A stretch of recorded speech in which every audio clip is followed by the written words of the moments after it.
he is viewing? I'm sorry, say that again? Have you gotten much guidance from the Leader McConnell, in terms of how he is viewing the question of the president's actions and if he's guilty or not guilty on these articles? I think what I heard him say is he's going to be listen to the evidence presented. Do you think this is an issue that needs to be like a member-by-member decision versus a whipping decision?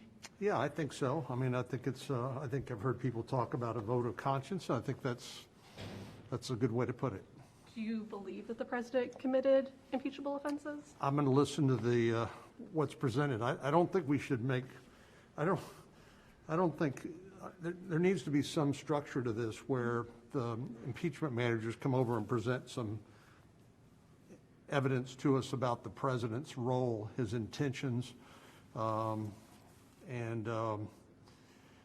because I think obviously, as we've recognized the right to free speech in our country, and even tough speech that we may disagree with, that some of it's constitutionally protected. You can cross a line, seriously, as we know, on incitement, sedition, and the like.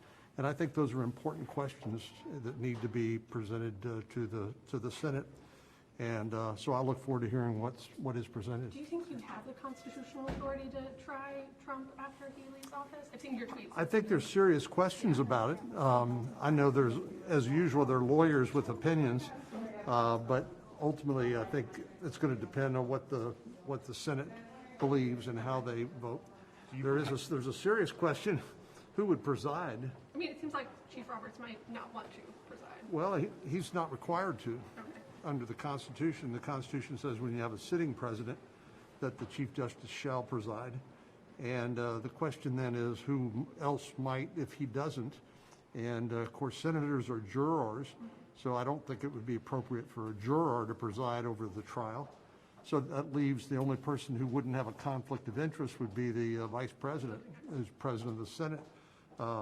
Obviously, there's nothing in the Constitution about that, so I think there are serious questions about sort of trying a president after he's already left office. It's never happened before, and maybe that's for a good reason. How would the Senate navigate a potential impeachment trial with processing nominations? What does that look like? Well, that's Nancy Pelosi's choice, because once she sends the articles of impeachment over, it displaces all of their business. And so if she wants to delay the confirmation of President Biden's nominees to cabinet positions and prevent President Biden from asking for and receiving additional COVID-19 relief, that would be one way to do it. It would be by sending it over, those articles of impeachment over. So they have a big decision to make. Some Democrats have talked about wanting to do both, do impeachment in the afternoon and nominations in the morning. That's not going to be possible. It'll take unanimous consent. Yeah. Okay. Thanks. Thank Do you you, believe Senator. that Senators Hawley and Cruz should be censured for their challenging No. the electoral college result? I do not.